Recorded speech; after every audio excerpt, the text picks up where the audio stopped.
तर मुंबईचा महापौर मराठी आणि हिंदूच होणार, फडणवीसांनी हा विश्वास व्यक्त केला होता। मुंबईत फक्त बाळासाहेब ठाकरेच ब्रँड आहे, तर पुणे पिंपरीच्या जनतेने छप्पर फाडून दिलंय। ईव्हीएम पाडू आणि शाई असे अनेक विषय येतील असं फडणवीसांनी म्हटलंय। तर नागपूर महानगरपालिकेच्या विजयानंतर मुख्यमंत्री देवेंद्र फडणवीस यांनी केंद्रीय मंत्री नितीन गडकरी यांची भेट घेतली आहे।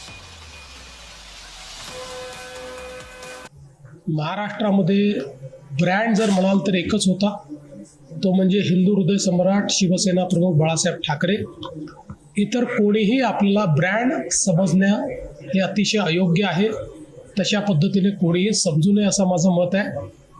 मी असं म्हणेन की आमच्या विकासाच्या अजेंड्याला मुंबईकरांनी साथ दिलेली आहे।